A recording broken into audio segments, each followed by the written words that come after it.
Gandhi picture में बाबा साहब का एक भी सीन नहीं है, ना एक भी डायलॉग है। तो एक तरह से अकादमिक दृष्टि से, और यहां तक कि जब अखबार नवीस जैसे अरुण शौरी लोग आए और उन्होंने बाबा साहब अंबेडकर को रिपोर्टियर बना दिया, संविधान निर्माता की जगह उन्होंने रिपोर्टियर बना दिया, तो उसमें 7,635 अमेंडमेंट आए, 7,635 अमेंडमेंट्स आए।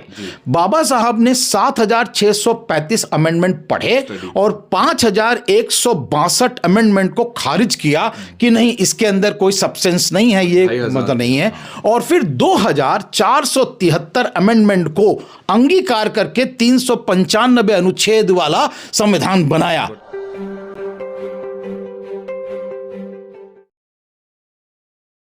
इस वक्त मैं मौजूद हूं जेएनयू में और मेरे साथ हैं डॉक्टर प्रोफेसर विवेक कुमार साहब। परिचय की ज़रूरत नहीं है, देश विदेश में वो जाने जाते हैं। नई किताब जो है उनकी, वो चर्चा का विषय है। किताब का नाम है डिकोडिंग अंबेडकर। इस किताब के बारे में हम बात करना चाह रहे हैं।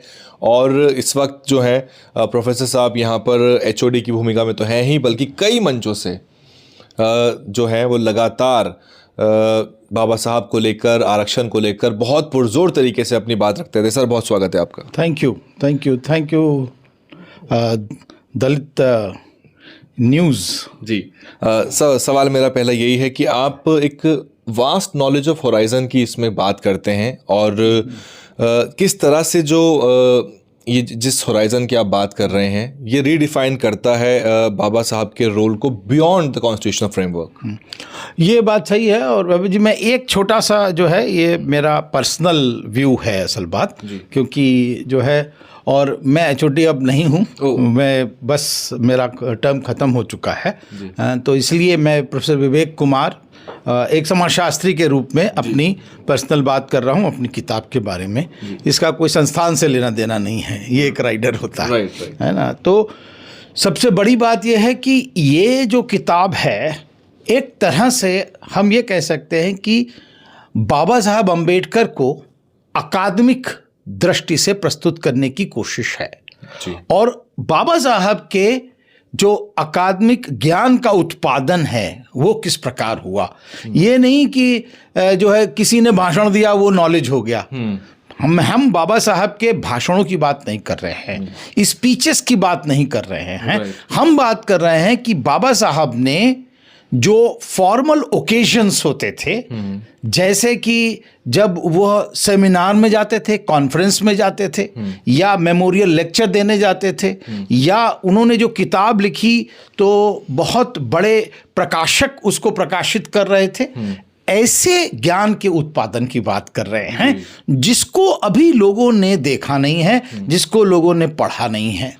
और दूसरी तरफ कि जो हमारे शिक्षाविद हैं, हमारे जो अखबार नवीस हैं, यानी कि मीडिया पर्सन्स हैं, इंटेलेक्चुअल्स हैं, और तो और यहाँ तक कि शिक्षाविद हैं, उन्होंने बाबा साहब अंबेडकर की किस प्रकार अवहेलना की है या उनको किस प्रकार नागण्य किया है, जिसको हम लोग इंग्लिश में इरेजर कहते हैं। वही मेरा सवाल है अगला कि इरेजर इन इंडियन अकेडमी आज की आप बात करते हैं कि किस तरह से उनको एक they have reduced the Ambedkar's contribution. और तो आप इसमें और खुलासा कर पाएंगे किस तरह से ये इरेजर हुआ है और जो अंडरस्टैंडिंग है सोशल जस्टिस इन इंडिया की। जैसे इरेजर की हम जब बात करें तो उनका संज्ञान नहीं लिया गया। इसका मतलब जैसे कि हम देखेंगे कि हमारे जो समाजशास्त्र के पितामह कहलाते हैं, उन्होंने बाबा साहब अंबेडकर का संज्ञान नहीं लिया अपनी राइटिंग्स में, जबकि और लिया भी तो बहुत ही छिछले रूप से, ऊपर थे, दूसरी सुपरफिशियल तरह से। दूसरी प्रकार अगर आप देखें कि एक इतिहासकार हैं बिपिन चंद्रा साहब, जब उन्होंने अपनी 600 पेज की किताब लिखी तो उसके अंदर भी उन्होंने बाबा साहब अंबेडकर का संविधान निर्माण में क्या योगदान है और संविधान निर्माण राष्ट्र निर्माण की एक कड़ी के रूप में उन्होंने उसका संज्ञान नहीं लिया। यहाँ तक कि जो हमारे लिटरेचर के रूप में लिखा गया अनटचेबल जो कहानी लिखी गई उसमें गांधी का तो संज्ञान है लेकिन बाबा साहब का संज्ञान नहीं है। दूसरी तरफ एक बहुत बड़ा जो हमारा था पॉपुलर कल्चर जिसे कहते हैं, जिसको हम अलग से भी बात कर सकते हैं, उस पॉपुलर कल्चर जैसे गांधी पिक्चर है, गांधी पिक्चर में बाबा साहब का एक भी सीन नहीं है, ना एक भी डायलॉग है। तो एक तरह से अकादमिक दृष्टि से और यहां तक कि जब अखबार नवीस जैसे अरुण शौरी लोग आए और उन्होंने बाबा साहब अंबेडकर को रिपोर्टियर बना दिया, संविधान निर्माता की जगह उन्होंने रिपोर्टियर बना दिया। तो ये जो है इस बात को हम किस प्रकार इसका उत्तर दें अकादमिक दृष्टि से, यह इस किताब के अंदर लिखा हुआ। यह अकस्मात हुआ या डेलिब्रेट था या फिर बहुत तरीके से हुआ है? नहीं, मुझे लगता है कि जैसे आप गांधी पिक्चर को देखें, गांधी पिक्चर तो कही जाती है कि बहुत बड़ा रिसर्च है, बिना रिसर्च के, और रिचर्ड अटनबरो के ने इतना बड़ा जो है डायरेक्टर है और उसके साथ साथ मतलब उसका 200 करोड़ रुपए का जो है बजट हुआ करता था गांधी का, उसको बहुत सारे ऑस्कर अवार्ड मिले। क्यों? क्योंकि एक शोध परक रही होगी वो, लेकिन ऐसा कैसे शोध हो सकता है जो 1930 के बाद गांधी की पूरी दिनचर्या किस तरह बदली, चाहे वह अस्पृश्यता के खिलाफ का आंदोलन हो, चाहे उन्होंने मंदिर में प्रवेश का आंदोलन हो, चाहे उन्होंने पूना पैक्ट करने के लिए अमरण अनशन किया हो, इन सब चीजों में बाबा साहब अंबेडकर के बगैर वो आप तसव्वुर नहीं कर सकते, सोच नहीं सकते। लेकिन उस पूरी पिक्चर में जिसको कि बड़ा महिमामंडित किया जाता है और विश्व स्तर पर उसको शोध माना जाता है, उसमें बाबा साहब का एक सीन नहीं है। लोगों ने मुझसे पूछा कि भाई बाबा साहब की वहां आवश्यकता नहीं थी क्योंकि वो गांधी के पिक्चर थी। तो मैंने उनसे प्रश्न पूछा, अगर बाबा साहब की जरूरत गांधी में नहीं थी तो गांधी की जरूरत जब्बार पटेल ने जब अंबेडकर बनाई तो वहां पर क्यों आ गई? हर एक सीन के बाद मुझे लगता है कि एक तरह से दूसरे एक्टर के रूप में वहां गांधी दिखाई देते हैं। तो ये कहीं ना कहीं एक डेलिब्रेट अटेम्प्ट है, ये अनायास नहीं हुआ है, ये सोची समझी साजिश है।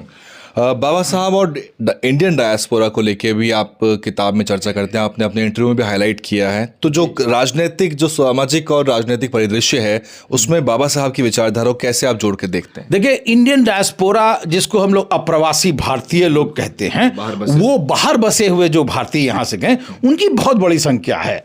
उसको करीब करीब हम लोग कह रहे हैं 35 मिलियन के आसपास, यानी कि 350 लाख के आसपास जो है भारतीय बसे हैं। उसके अंदर कुछ 20-25 जो है लाख जो है हमारे दलित भाई भी हैं, और वो ज़्यादातर England, UK, Canada, USA, Australia, middle east, इस तरह पर बसे हुए हैं। तो क्या हुआ कि जब ये लोग गए वहां पर तो अंबेडकरवाद को साथ लेके गए, और कहीं ना कहीं क्योंकि बाबा साहब अंबेडकर ऑलरेडी 1913 में जब कोलंबिया गए पढ़ने के लिए, एमए किया और वहीं से पीएचडी किया पॉलिटिकल साइंस में, जैसा कि हमने बताया, और उसके बाद लंदन स्कूल ऑफ इकोनॉमिक्स में आए, तो वहां पर बाबा साहब की मूर्ति लगवाने में ये जो इंडियन अंबेडकराइट, दलित और रविदासिया कम्युनिटी जो है उसने, और बुद्धिस्ट कम्युनिटी, उसने बहुत बड़ा रोल प्ले किया। और बाबा साहब अंबेडकर की मूर्तियां आज जो हैं, चाहे वो लंदन स्कूल ऑफ इकोनॉमिक्स में लग गई हों, चाहे कोलंबिया यूनिवर्सिटी में, आमहर्स्ट मैसेचुसेट्स में, ब्राइंडिस यूनिवर्सिटी में, कनाडा के जो है साइमन फ्रेजर यूनिवर्सिटी में, टोरंटो के यॉर्क यूनिवर्सिटी में, ऑस्ट्रेलिया के मेलबोर्न यूनिवर्सिटी में, और जो है हमारे सिडनी यूनिवर्सिटी में, उधर जापान में आप आएंगे तो कोसाना यूनिवर्सिटी में, हंगरी में वहाँ पर भी बाबा साहब की मूर्ति लगी है, वियतनाम में बाबा साहब की मूर्ति लग गई। ये मूर्ति ही नहीं लगी है, बाबा साहब पर पीठ बनी है जिसके अंदर बाबा साहब पर व्याख्यान मालाएं हो रही हैं। और तो और कनाडा में और यूएसए में बाबा साहब अंबेडकर के 14 अप्रैल को इक्वालिटी डे तक मनाया जाने लगा है। तो इस प्रकार बाबा साहब अंबेडकर अब केवल राष्ट्र निर्माता। अगला सवाल यही है कि ग्लोबल वर्सेस लोकल रिकॉग्निशन की आप बात करते हैं कि जो ग्लोबल इंटेलिजेंसिया है, एकेडमिया है, उसने तो बाबा साहब के विचारों को और स्टडी को सराहा, लेकिन जो इंडियन एकेडमिया है उसने इग्नोर किया।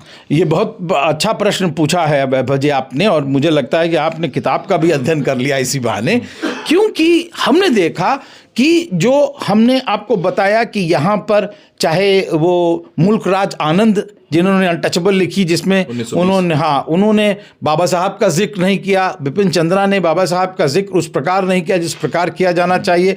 उसी तरह जिलियट ने भी कहीं कहीं कह दिया था कि बाबा साहब वॉज ए महार लीडर, और अरुण शौरी कह रहे थे कि वो तो रिपोर्टियर है। तो ये सब जो भ्रांतियां हैं, ये एक तरह से जिसको हम लोग कहते हैं संकुचितीकरण है बाबा साहब का, इसको धता बताते हुए पाश्चात्य देशों के जो राइटर्स हैं, जो शिक्षाविद हैं, जैसे कि मैंने आपको एक है कोजिमो जेने, जो एक किताब लिख रही है, एंटोनियो ग्रामशी जो इटली के बहुत बड़े समाज विज्ञानी हुए, उनसे कंपेयर करते हुए। दूसरी तरफ आप कैलिफोर्निया के एक बड़े भारी हिस्टोरियन हैं जिनका नाम पेरी एंडरसन है, वो बाबा साहब अंबेडकर के जितने लेख हैं उसमें वो कहना है कि Ambedkar was head and shoulder above by any Indian actually social, whether it was Gandhi or actually Jawahar, he was head and shoulder। और उनकी किताब जो है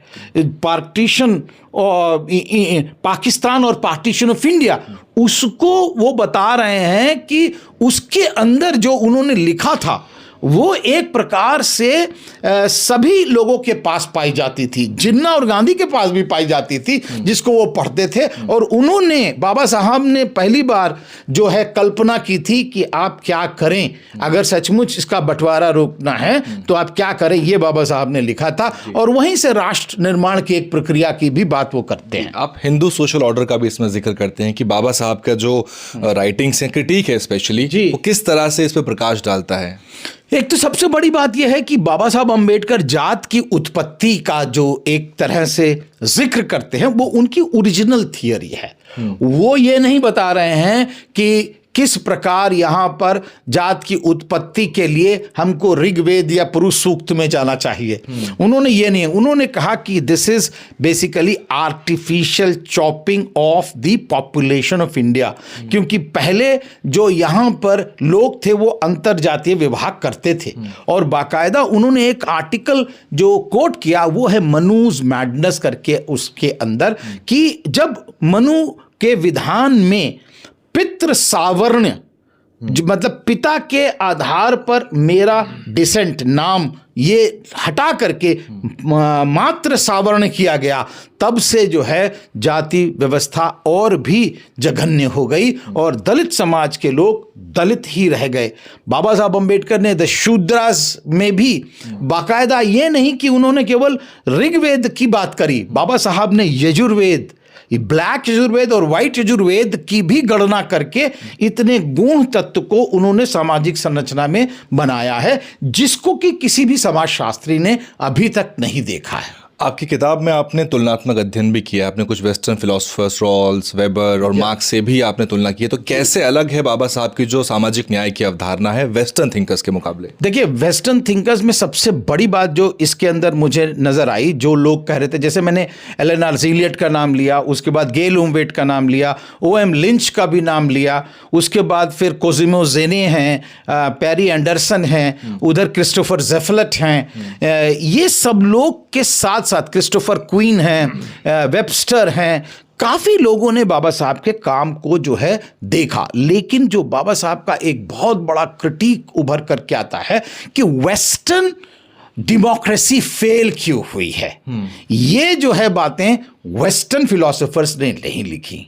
बाबा साहब ने बताया कि इटली की डेमोक्रेसी, जर्मनी की डेमोक्रेसी, स्पेन की डेमोक्रेसी कैसे फेल हुई, इसका रहस्योद्घाटन बाबा साहब ने किया अपने मतलब ज्ञान के उत्पादन में। दूसरी तरफ बाबा साहब फ्रेंच रेवोल्यूशन को और जापानीज रेवोल्यूशन का भी कंपैरिजन करते हुए तब आते हैं भारत की अस्पृश्यता पर।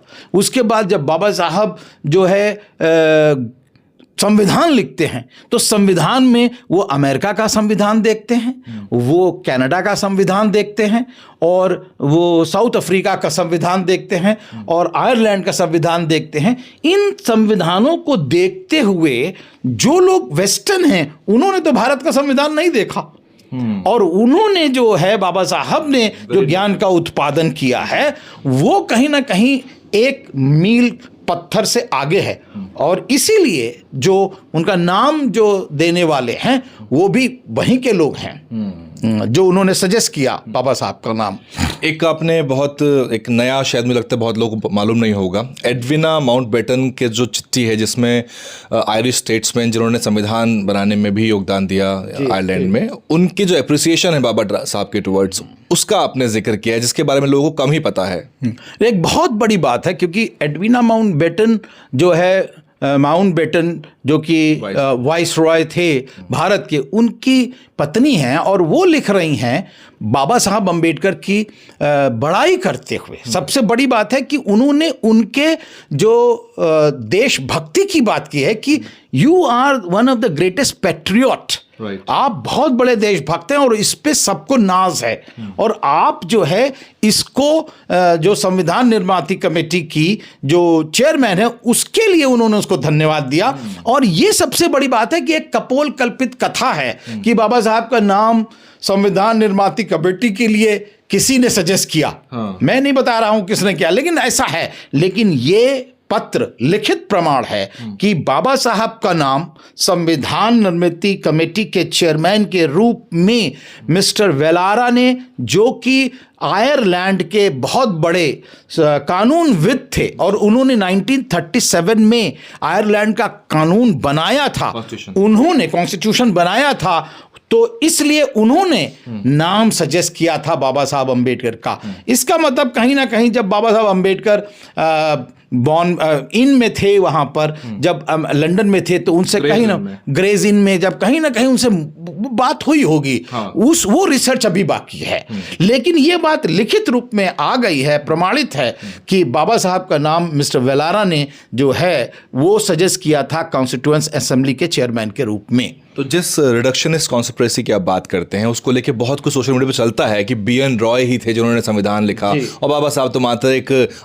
तरह से ड्राफ्टिंग कमेटी के चेयरमैन थे। हाँ, नहीं, ये तो देखिए बाबा साहब का एक आंकड़ा मैं केवल देना चाहूंगा जो कि इस बात को खंडित करता है कि बाबा साहब अम्बेडकर जो है वो संविधान निर्माता नहीं थे, लेकिन इस आंकड़े से ये बात प्रमाणित होती है कि बाबा साहब ही, पर जैसे कि बाबा साहब ने जब कहा कि मैंने जब संविधान का मसौदा प्राप्त बना लिया तो उसको फिर स्क्रूटनी के लिए रखा गया लोगों की। तो उसमें 7,635 अमेंडमेंट आए, 7,635 अमेंडमेंट्स आए। बाबा साहब ने 7,635 अमेंडमेंट पढ़े और 5,162 अमेंडमेंट को खारिज किया कि नहीं, इसके अंदर कोई सब्सटेंस नहीं है, ये मतलब नहीं है। और फिर 2,473 अमेंडमेंट को अंगीकार करके 395 अनुच्छेद वाला संविधान बनाया। तो इसका मतलब क्या हुआ कि टेक्निकल रूप में 7,635 अमेंडमेंट को पढ़ने वाला और 5,162 अमेंडमेंट को खारिज करने वाला, 2,473 अमेंडमेंट को अंगीकार करने वाला संविधान निर्माता होगा या नहीं होगा, यह पब्लिक खुद फैसला कर ले। दूसरी बात, इसके अंदर बाबा साहब अम्बेडकर कितनी बार खड़े होकर के कॉन्स्टिट्यूएंट असेंबली में बोलते थे, इसको मैंने गिना कॉन्स्टिट्यूएंट डिबेट के अंदर, तो 25 से 26 बार भी कभी कभी बोला है उन्होंने।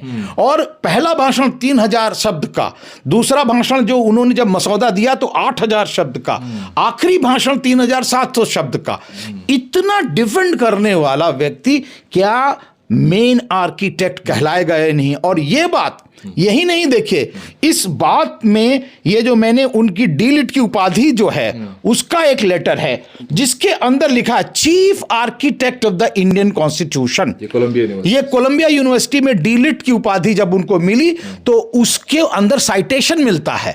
उस साइटेशन का ये लेटर है जिसके अंदर बाबा साहब को महिमा मंडित करते हुए जो शब्द लिखे गए उसको भी पढ़ा जा सकता है इस किताब में। साइंड बाय ग्रेसन कर्क, वाइस प्रेसिडेंट एंड प्रोवोस्ट। और ये शब्द आप ये देखिए ना, लिख रहे हैं ये यहाँ पर है ना, framer of the constitution, member of the constitution, ये legislative committee as a framer of the constitution. So framer of the constitution आप कैसे कह रहे हैं कि जब कोलंबिया यूनिवर्सिटी में तो वो किया होगा, रिसर्च किया होगा ना डीलिट की उपाधि देने के लिए, तो उसमें लेटर में तो उन्होंने बनाया होगा।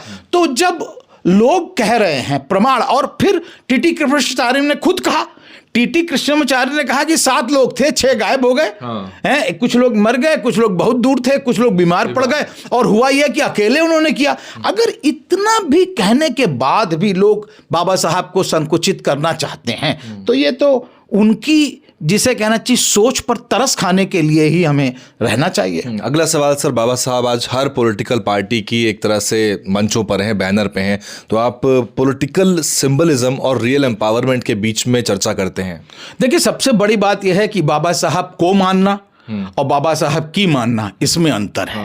बाबा साहब को फोटो लगा लेना या बाबा साहब की फोटो लगा लेना या जय भीम कर लेना, ये तो आसान है, लेकिन बाबा साहब ने जो समता, स्वतंत्रता, बंधुत्व और सामाजिक न्याय जिसकी बात करी है, क्या सचमुच जब हमारी लड़ाई होती है तो सामाजिक न्याय के पक्ष में कौन लोग खड़े हैं, ये तो दिखाई पड़ जाता है। तो इसलिए जो सबसे बड़ी बात है कि राष्ट्र निर्माण में स्व प्रतिनिधित्व, सेल्फ रिप्रेजेंटेशन की जो बात कर रहे हैं, क्या आज के दलों में क्या उनका प्रतिनिधित्व पिछड़ों का, दलितों का, अकलियतों का दिखाई पड़ रहा है?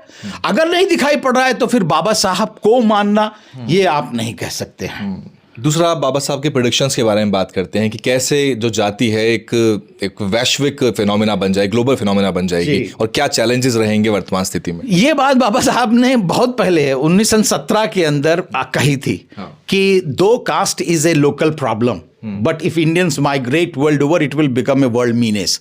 और आज वो सचमुच जैसे जैसे शनय शनय भारतीय अनेक राष्ट्रों में जाके बसे हैं, जैसे मैंने आपको बताया कि 35 मिलियन के आसपास डायस्पोरा है, क्योंकि लोग जब जाते हैं वो जैविक प्राणी के रूप में नहीं जाते हैं, वो अपनी सांस्कृतिक पूंजी लेकर के भी जाते हैं, और जाति एक बहुत बड़ी सांस्कृतिक पूंजी है। जैसे ही बाहर जाते हैं वो इसको लेके जाते हैं, और इसीलिए आप देख रहे हैं कि अमेरिका के अंदर सिस्को जैसा कांड हुआ, और उसके अंदर बाकायदा जो है कानून बनाने की बात चल रही है, और लंदन के अंदर भी जाति के खिलाफ जैसे जैसे वहां पर अत्याचार या अन्याय या एक तरह से डिस्क्रिमिनेशन बढ़ा है, तो वो वहां पर भी इस बात को लाने की कोशिश की जा रही है। और वो एक तरह से हाउस ऑफ लॉर्ड्स में तो पारित ही हो गया था, वो तो कॉमन्स ने थोड़ा रोक लिया, वरना कॉमन में पास हो गया था, लॉर्ड्स में रुक गया, तो वो अगर अपर हाउस में पास हो जाएगा तो वहां एक लॉ बन जाएगा।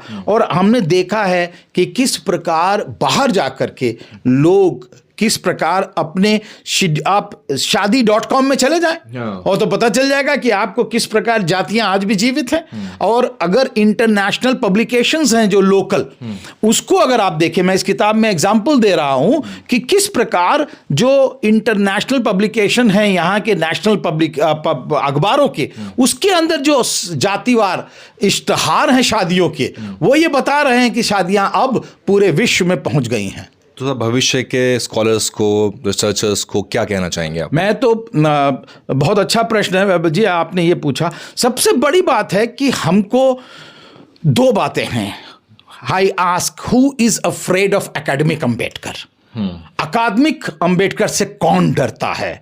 क्योंकि एक्टिविस्ट अंबेडकर को आज सबने पढ़ लिया है, नहीं तो गूगल कर लिया है। बाबा साहब ने कहा शिक्षित हो, संगठित हो, संघर्ष करो, और आप लोग शिक्षित नहीं हो रहे हो, जय भीम जय भारत। बाबा साहब ने कहा कि आप जो है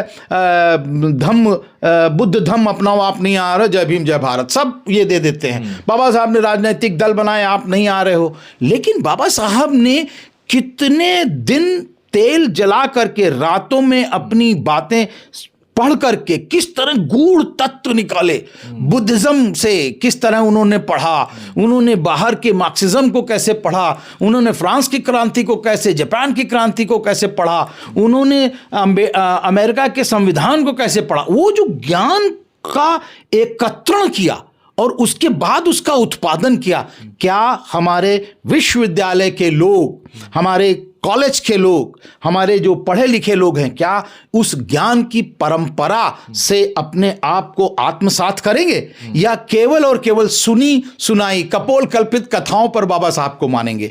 अगर हमारी आने वाली पीढ़ी बाबा साहब के गुण ज्ञान तक पहुंच करके गर्भ से कुछ निकालेगी तो मुझे लगता है एक नवीन संकल्पना स्थापित होगी। वरना हम उसी जाति की पढ़ाई में, कास्ट की पढ़ाई में ही लिपट करके रह गए हैं और कहीं ना कहीं जो विपक्ष है उसको बड़ा मजा आ रहा है, क्योंकि उसकी वर्चस्वता, जाति की जैसे हम पढ़ाई करते हैं उसकी वर्चस्वता कायम रहती है हमेशा, क्योंकि हम ब्राह्मण क्षत्रिय वैश्य स्ट्रक्चर बताते हैं और उसमें वो टूटता नहीं है बल्कि और प्रगाढ़ होता है। हाँ, तो अगर हमें ज्ञान की नई परंपरा की खोज करनी है, ज्ञान की नई परंपरा का जो है हमें समावेश करना है, तो हमें इस स्थिति से निकल करके बाबा साहब के अनेक आयाम जो हमने किताब में लिखे हैं उससे दो चार करना होगा। बहुत शुक्रिया सर, शानदार इंटरव्यू रहा। कितने की किताब है और कहाँ मिल सकती है? ये ऑनलाइन मिल रही है वैसे तो अमेज़ॉन पर, और बड़ी अच्छी बात है कि अमेज़ॉन पे जो इसकी रैंकिंग है 37 तक आ गई है। किताब जो सोशल साइंस की किताबें उसके ऊपर बिकती हैं वो 37 रैंक में है। और ये जो है किताब थोड़ी मनोहर ने छापी है। मनोहर के यहाँ भी मिल सकती है ऑनलाइन, और ये 700 रुपये के आसपास किताब मिल रही है। थोड़ी महंगी है, लेकिन अगर मैं इसको अपने आप से छपवाता तो इसकी जो है कीमत रहती नहीं, क्योंकि फिर लोग कहते हैं कि आप अपने आप से किताब छाप रहे हैं और बंटवा रहे हैं। लेकिन अगर ये रेफरेंस किताब बननी है तो फिर ये किसी स्थापित प्रकाशक से ही प्रकाशित हो सकती थी, और इसलिए जो है इस तरह की 700 रुपए की किताब मिलेगी। तो बहुत शुक्रिया डॉक्टर विवेक कुमार साहब, समय भी कम था और नए आयाम जो हैं तलाशे गए हैं, और जो नई समस्याएं हैं, जो वर्तमान समय की जो सामाजिक राजनीतिक परिदृश्य में किस तरह से बाबा साहब को एक केवल एक कास्ट आइडेंटिटी के साथ रिड्यूस किए जाने के जो प्रयास हैं, और संविधान को लेकर जो उनका पूरा योगदान है उसको भी उनसे डिस्क्रेडिट करने के प्रयास लगातार जारी हैं। इस किताब को आप अमेजॉन से खरीदिए, पढ़िए और जाके वहाँ रिव्यू भी करिए, क्योंकि अमेजॉन में रिव्यू का ऑप्शन होता है। वहाँ जाके आप रिव्यू करेंगे तो इस तरह की जो किताबें हैं वो रैंकिंग में ऊपर आएंगी और पूरे समाज को पता लगेगा कि वास्तविकता में लड़ाई जो है वो किस स्तर तक चल रही है। बहुत शुक्रिया सर आपका। थैंक यू सो मच वैभव जी, आपका इंटरव्यू के लिए। DNN हिंदी को सब्सक्राइब करने के लिए दबाएं लाल रंग का सब्सक्राइब बटन और घंटी का बटन दबाकर ऑल नोटिफिकेशन पर क्लिक करें। चैनल को जिंदा रखने के लिए नीले रंग का ज्वाइन बटन दबाकर चैनल को आर्थिक सहयोग करें।